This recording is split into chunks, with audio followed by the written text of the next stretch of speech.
Amrita miss ആണ്. അപ്പോൾ മക്കളെ, ക്രിസ്മസ് എക്സാമിന് ഷുവർ ആയിട്ടും ചോദിക്കാൻ സാധ്യതയുള്ള ഒരു മോഡൽ ക്വസ്റ്റ്യൻ മിസ് കാണിച്ചു തരട്ടെ. ഈ ഒരു ചോദ്യം ഇങ്ങനെയോ അല്ലെങ്കിൽ വേറെ ഏതെങ്കിലും രീതിയിലോ എന്തായാലും എക്സാമിന് ഷുവർ ആയിട്ടും ചോദിക്കും. അപ്പോൾ ഇങ്ങനെയുള്ള ചോദ്യങ്ങൾ മക്കൾ മാക്സിമം പ്രാക്ടീസ് ചെയ്യുക, കാരണം ഇത് ഇമ്പോർട്ടൻ്റ് ആയിട്ടുള്ള ചോദ്യമാണ്. ഇങ്ങനെയാണ് ചോദ്യം: Radha travelled by train from Thiruvananthapuram at 7:45 and reached Kottayam on the same day at 11:15. On the same day, she travelled from Kottayam at 15:10 and reaches Tirunelveli at 18:55. ഒന്നുകൂടെ പറയാം.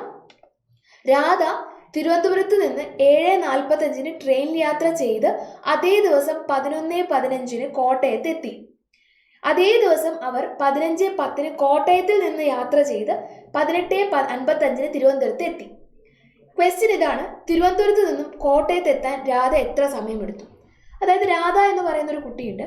അവരെന്ത് ചെയ്യുവാണ്? ആദ്യം ട്രിവാൻഡ്രത്ത് നിന്ന് കോട്ടയത്തേക്ക് പോവാണ്.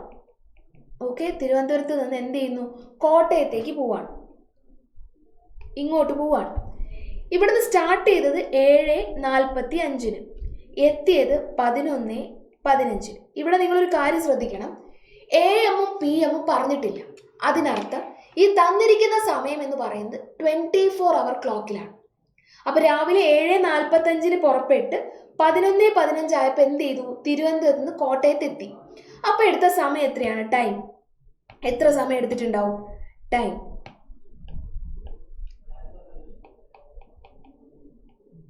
7:45 മുതൽ 11:15 വരെ. അപ്പോൾ നമുക്കറിയാം 7:45 മുതൽ 10:45 വരെ, അതായത് 7:45 മുതൽ 8:45, 9:45, 10:45, 3 മണിക്കൂർ അല്ലേ?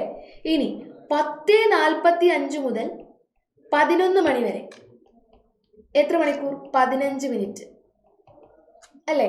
ഇനി 11 മണി മുതൽ 11:15 വരെ എത്ര മിനിറ്റ്? 15 മിനിറ്റ്. അപ്പോൾ മൊത്തത്തിൽ എത്രയായി? 3 മണിക്കൂറും 15 30 മിനിറ്റും. ശരിയല്ലേ? 7:45 മുതൽ 11:15 വരെയാണ്. 7:45 മുതൽ 8:45, 9:45, 10:45, 11:45 ഉണ്ടോ? ഇല്ല. അപ്പോൾ 3 മുഴുവൻ മണിക്കൂർ, 3 മണിക്കൂർ. 10:45 മുതൽ 11 മണി വരെ 15 മിനിറ്റ്. 11 മണി മുതൽ 11:15 വരെ 15 മിനിറ്റ്. അങ്ങനെ മൊത്തത്തിൽ 3.5 മണിക്കൂർ അല്ലേ? 3 മണിക്കൂർ 30 മിനിറ്റും ഫസ്റ്റ് ക്വസ്റ്റ്യനായി. രണ്ടാമത്തത്, കോട്ടയത്ത് നിന്ന് തിരുവനന്തപുരത്തേക്ക് യാത്ര ചെയ്യാൻ എടുത്ത സമയം. അപ്പോൾ നമുക്കറിയാം, തിരിച്ച് കോട്ടയത്ത് നിന്ന് കയറുക. കോട്ടയത്ത് നിന്ന് എന്ത് ചെയ്യുന്നു? തിരുവനന്തപുരത്തേക്ക് തിരിച്ചു വരുന്നു. അപ്പോൾ നോക്കി, കോട്ടയത്ത് നിന്ന് പുറപ്പെട്ടത് എത്ര മണിക്കാണ്? 15:10. കോട്ടയത്ത് യാത്ര ചെയ്ത് തിരുവനന്തപുരത്ത് എത്തി എത്ര മണിക്കാണ്? 18:55. അപ്പൊ ഈ 15:10, 18:55 നമുക്ക് കുറച്ച് ബുദ്ധിമുട്ടുണ്ടാക്കുന്നുണ്ട് അല്ലേ? വേണ്ട, നമുക്ക് നമ്മളുടെ സമയത്തിലേക്ക് മാറ്റാം. അതിനെ നമ്മുടെ സമയത്തിലേക്ക് മാറ്റം എങ്ങനെയാ? -12, -12, 10. അപ്പൊ അത് 5 2 പോയാൽ ബാക്കി 3. 3:10 യാത്ര പുറപ്പെട്ട് എത്ര മണിക്ക് എത്തി? 6:55 എത്തി. അപ്പോൾ 3:10 PM തുടങ്ങി 6:55 PM എത്തി, സ്ഥലത്തെത്തി. അപ്പോൾ എത്ര സമയമാണ് നോക്കി? 3:10 മുതൽ 6:10 വരെ എത്ര മണിക്കൂറാ? 4:10. 3:10 കഴിഞ്ഞാൽ 4:10, 5:10, 6:10, 3 മണിക്കൂർ. ഇനിയോ 6:10 മുതൽ 6:55 വരെ എത്രയാണ്? 55 10 പോയാൽ 45 മിനിറ്റ് അല്ലേ? 55 10 പോയാൽ 45 മിനിറ്റ്. ഓക്കെ, അപ്പോൾ മൊത്തം എത്ര സമയം എടുത്തു? 3 മണിക്കൂർ 45 മിനിറ്റ്. 3 മണിക്കൂറും 45 മിനിറ്റുമാണ് കോട്ടയത്ത് നിന്നും തിരുവനന്തപുരത്തേക്ക് പോകാനെടുത്ത സമയം.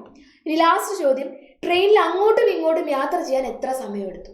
അങ്ങോട്ട് പോകാൻ 3 മണിക്കൂറും 30 മിനിറ്റും തിരിച്ചു വരാൻ 3 മണിക്കൂറും 45 മിനിറ്റും അല്ലേ? 3 മണിക്കൂർ, ആദ്യം 3 മണിക്കൂർ 30 മിനിറ്റ്, രണ്ടാമത് 3 മണിക്കൂർ 45 മിനിറ്റ്. അപ്പോൾ എത്രയായി മൊത്തം സമയം? 6 മണിക്കൂറും 30 40 എത്രയാ? 75 മിനിറ്റും. 75 മിനിറ്റ് എന്ന് പറഞ്ഞാൽ നമുക്ക് 60 + 15 എന്ന് എഴുതാം അല്ലേ. അപ്പൊ 60 മിനിറ്റ് എന്ന് പറഞ്ഞാൽ എഗെയിൻ 1 മണിക്കൂറായി. അപ്പൊ എന്ത് വരും? 7 മണിക്കൂർ. ഇതെന്ന് പറഞ്ഞാൽ 1 മണിക്കൂറാണ്, 1 അവർ. അപ്പൊ 7 മണിക്കൂർ + 15 മിനിറ്റ്. 7 മണിക്കൂറും 15 മിനിറ്റും എടുത്തിട്ടാണ് അങ്ങോട്ടും ഇങ്ങോട്ടും എന്ത് ചെയ്തിട്ടുള്ളത്? യാത്ര ചെയ്തിട്ടുള്ളത് അല്ലേ. യെസ്. അപ്പൊ ഇങ്ങനെ എന്ത് ചെയ്യണം? കൃത്യമായിട്ട് ഈ ചോദ്യം വായിച്ച് സ്റ്റെപ്പ് ആക്കിയിട്ട് വേണം നമ്മൾ എന്ത് ചെയ്യാനായിട്ട്, ഇതിന്റെ ഉത്തരങ്ങൾ എഴുതാനായിട്ട്. ചാടി കയറി ചോദ്യം വായിച്ച് മനസ്സിലാവുന്നില്ല എന്നൊന്നും പറയരുത്. ചോദ്യത്തെ കഷ്ണങ്ങളാക്കി മുറിച്ച് കൃത്യമായിട്ട് വായിച്ച് ചെയ്താൽ നമുക്ക് എല്ലാ ഉത്തരങ്ങളും കിട്ടും.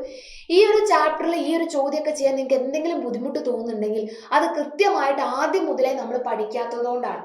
അപ്പോൾ ഇനി വരുന്ന ഒരു എക്സാമിന്, അതായത് ആനുവൽ എക്സാമിന് മക്കൾക്ക് ഇങ്ങനെ ഒരു ബുദ്ധിമുട്ട് വരാതിരിക്കാൻ നിങ്ങൾ എന്ത് ചെയ്യണം? കൃത്യമായിട്ട് ആദ്യം തന്നെ നമ്മളുടെ ബാച്ചിൽ ജോയിൻ ചെയ്യണം. പൃഥ്വി ബാച്ചിന്റെ എൻഡ് ഗെയിം ബാച്ച് ആരംഭിക്കാനായിട്ട് പോവുകയാണ്.